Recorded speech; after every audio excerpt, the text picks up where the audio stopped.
নমস্কার বন্ধুরা, রিনা স্নেহা রান্নাঘরে সবাইকে জানায় অনেক অনেক স্বাগত। আজকের রেসিপি পোনা মাছের সর্ষে লঙ্কা। বাঙালির একটি প্রিয় মাছ এই পোনা মাছ। বাঙালির পাতে যদি এরকম এক পিস পোনা মাছ থাকে তাহলে আর কিছুই লাগে না। তো আমি এখানে পোনা মাছ নিয়ে নিয়েছি। এখানে 9 পিস মতো মাছ রয়েছে। মাছগুলো যেহেতু গোটা রেখেছি তার জন্য চাকু দিয়ে মাছের গাগুলো হালকা করে কেটে নিয়ে ভালো করে ধুয়ে পরিষ্কার করেছি। এবার 1 চামচ লবণ আর 2 চামচ মতো হলুদ দিয়ে মাছগুলোর গায়ে ভালো করে আমি মাখিয়ে নিয়েছি। লবণ হলুদ মাখানো হয়ে গেছে। এবার গ্যাসে কড়াই বসিয়ে দিয়েছি।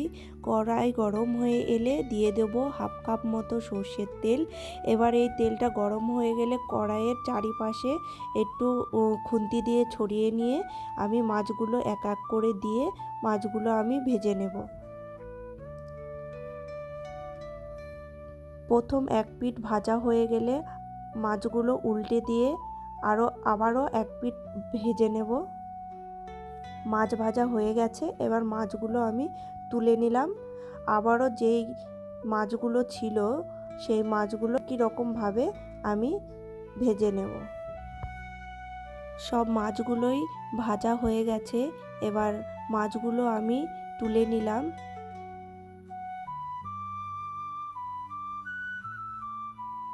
এই মাছ ভাজা তেলের মধ্যেই আরও 2 চামচ মতো তেল আমি দিয়ে দিলাম। এবার একটি শুকনো লঙ্কা ফোড়নে দিলাম আর দিলাম 1 চামচ মতো পাঁচফোড়ন আর দিয়ে দিলাম একটি কেটে রাখা পেঁয়াজ।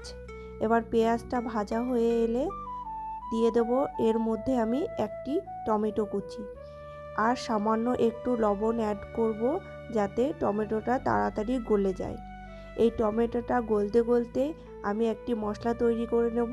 তার জন্য নিয়ে নিলাম 5টি কাঁচা লঙ্কা আর দিয়ে দিলাম 2 চামচ মতো সর্ষে। পরিমাণ মতো জল দিয়ে মিক্সিতে আমি এটা পেস্ট করে নিয়েছি। এবার আমি টমেটোটা গলে গেছে দিয়ে দিলাম 1 চামচ পেঁয়াজ রসুন বাটা। এবার এই মশলাটা একটু ভাজা হয়ে গেলে এর মধ্যে দিয়ে দেব 1 চামচ আদা আর জিরে বাটা। এবার এই মশলাটাকেও ভালো করে কষিয়ে নেওয়ার পরে দিয়ে দেব এর মধ্যে স্বাদ অনুসার লবণ আর দিয়ে দেব হাফ চামচ মতো হলুদ আর দিয়ে দেব 1 চামচ মতো কাশ্মীরি লাল লঙ্কার গুঁড়ো রঙের জন্য। এবার দিয়ে দিলাম মিক্সিতে পেস্ট করে রাখা সর্ষেটা। এবার এটাকে সামান্য একটু কষিয়ে নিয়ে দিয়ে দেব এর মধ্যে পরিমাণ মতো জল।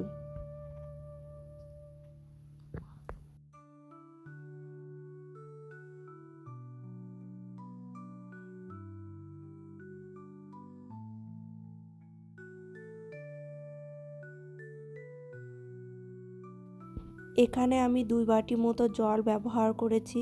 আপনারা আপনাদের প্রয়োজন মতো এখানে জল ব্যবহার করবেন।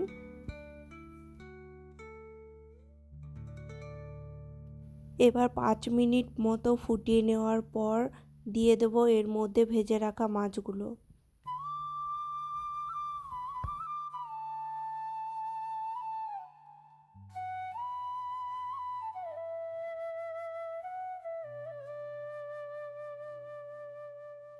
সমস্ত মাছগুলো দেওয়া হয়ে গেছে। এবার একটি খুন্তি দিয়ে মাছগুলোকে একটু নাড়াচাড়া করে নেব।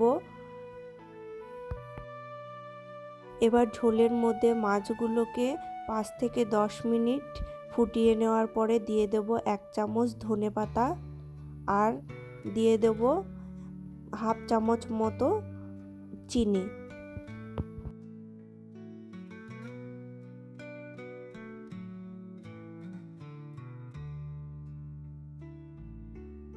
এবার একটু নাড়াচাড়া করে নিলে রেডি হয়ে যাবে পোনা মাছের সর্ষে লঙ্কা।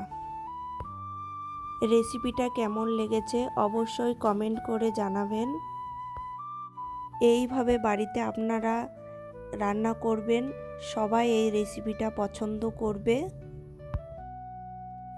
ভিডিওটি ভালো লাগলে অবশ্যই লাইক শেয়ার করবেন, আর সাবস্ক্রাইব না করলে অবশ্যই চ্যানেলটি সাবস্ক্রাইব করে দেবেন, আর পাশে থাকা বেল আইকনটি অন করে দেবেন যাতে সমস্ত নোটিফিকেশন সবার আগে আপনার কাছে পৌঁছে যায়। আজকের মতো এইটুকুই। ভালো থাকবেন, সুস্থ থাকবেন।